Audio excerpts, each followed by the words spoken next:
전세금 대란이라 무섭다 최악 상황. 도대체 무슨 말일까요? 일단 이거부터 먼저 한번 보시죠. 2년새에 전세보증금 반환보증 사고 금액 증가율입니다.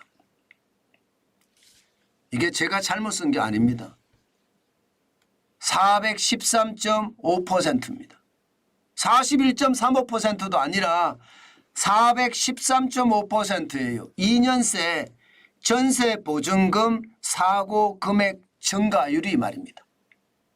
충격적인 숫자죠. 제가 봐도 이거 충격적인 숫자예요. 배수를 하면 5배가 넘어섰다는 이야기잖아요. 전세보증금을 떼먹고 도망가는 사람들도 많아졌고요. 전세 사기꾼도 굉장히 많아졌다는 이야기예요. 시장에는요, 전세 시장이 무너졌다 이렇게 이야기할 만큼 지금 시장이 난리도 아니라는 뜻입니다. 여러분, 이 지표를 보세요. 일부러 제가 만들어내는 지표도 아닙니다.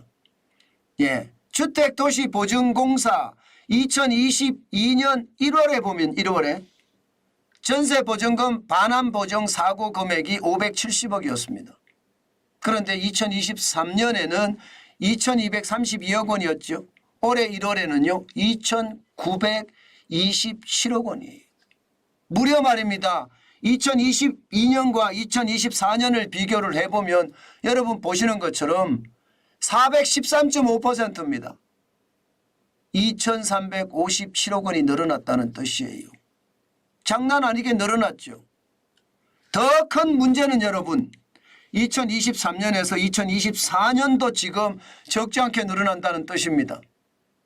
지금 2023년에 2232억 원에서 2024년은 2927억 원까지 1년 새에 31.1%가 늘어난다는 뜻이잖아요.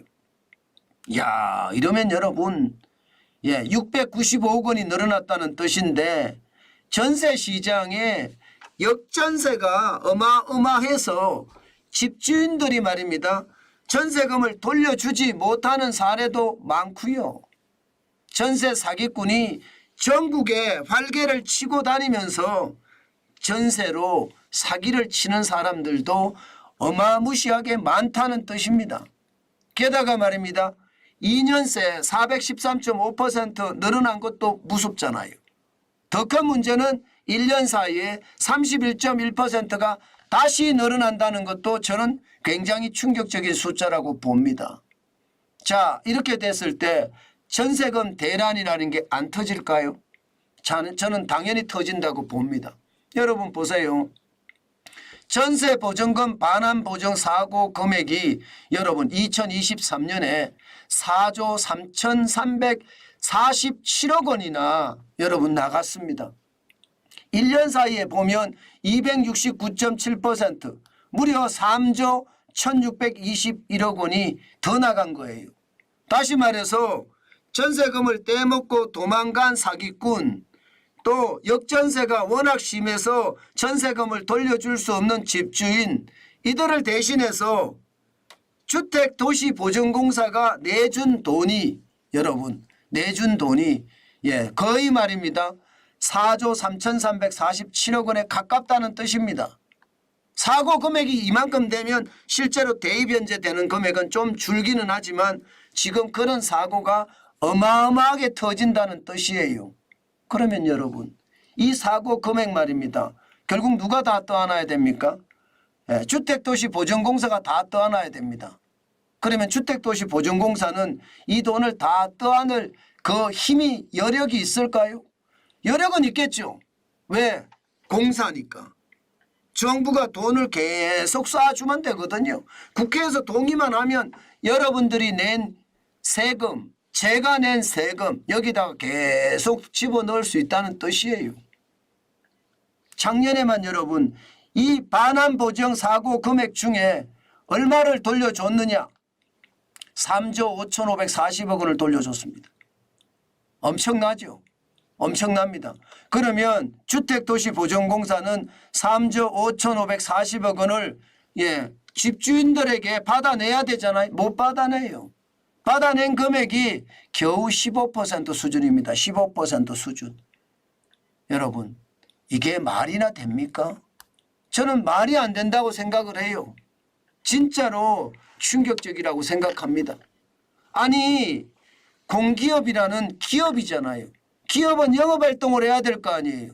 영업활동하는 게 대표적인 게 돈 떼먹고 도망간 사기꾼 잡고요. 또 역전세 때문에 전세금 못 내주는 그 집주인에게 대의변제 구상권 청구해야 될 거 아니에요. 지금 하고 있느냐? 글쎄요. 15%밖에 안 되는데요. 물론 7월 기준이긴 하지만요. 저는 충격적인 게 결국 전세금 대란이 된다고 이야기한 게 지금 이렇게 전세금 대위 변제액이 주택도시보증공사라는 공기업에 쌓이잖아요. 그 쌓인 금액이 여러분 놀라지 마세요. 이 정도입니다. 이 정도예요. 저는 이게 굉장히 충격이 된다는 겁니다. 100조가 넘어섰습니다. 지금 말입니다. 전세보증금 반환 보증보험 보증잔액이 2019년만 하더라도 49조 3,930억 원이었거든요. 그런데 2023년 말에 119조 2,619억 원이라는 뜻이에요. 지금처럼 말입니다. 전세 사기가 활기를 치고 역전세 대란이 계속 심화되면 지금 119조 2,619억 원도 불안하다 이거예요. 여기 언제 말입니다. 언제 터져서 대의변제를 해달라고 돌아올지 모른다는 뜻이에요. 사고 금액이 4조까지 늘어날 정도고 거기에 실제 변제해 주는 게 3조 5천억까지 될 정도면 지금 전세금 대란 터졌다는 이야기가 틀린 얘기가 아니겠죠. 저는 여러분 이렇게 어마무시하게 터지고 있는 이 상황 말입니다. 해결하려고 그러면요. 대표적으로 이야기하는 잘못된 부동산 정책, 임대차 3법 폐지해야 합니다. 아니면 완화해야 됩니다. 그러지 않고 지금처럼 말입니다. 전세금 계약을 4년 단위로 하고요. 지금처럼 말입니다. 전월세 상한제를 계속 고수해 가잖아요. 그러면 이게 2년마다가 문제가 아니라 4년마다 계속 이런 일이 발생할 수밖에 없고요.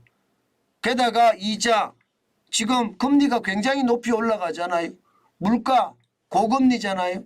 집주인들 입장에서는요. 고금리에 고물가를 감당하기 쉽지 않습니다. 그러니까 자꾸 보증금을 올려요. 그러면 악화가 양화를 구축한다고 잘못된 상황이 더 잘못된 상황을 만들어낸다. 저는 그렇게 생각을 합니다. 결국 자칫 잘못하면 최악의 대란까지도 저는 터질 수도 있다고 생각합니다. 아직까지 말입니다. 아파트도 문제지만 빌라나 다세대 여기도 진짜 문제거든요. 이것이 말입니다. 한꺼번에 터져서 나오는 그날은 전세금 대란이 진짜로 터진다. 저는 그렇게 생각을 합니다. 결국 말입니다. 저는 공기업 자체가 적극적인 해결 노력이 없고 정부의 제도적인 개선이 없으면 저는 최악의 시나리오 당연히 온다고 생각합니다. 당연히 온다. 저는 그때가 아마 말입니다. 아마 상상하는 것보다가 더 힘겨운 상황으로 저는 발전된다고 생각을 해요. 제발 그런 일이 안 벌어져야 되는데 그런 일이 계속해서 벌어진다는 자체가 저는 충격이다. 이게 그때 빨리빨리 수정을 해야 되거든요.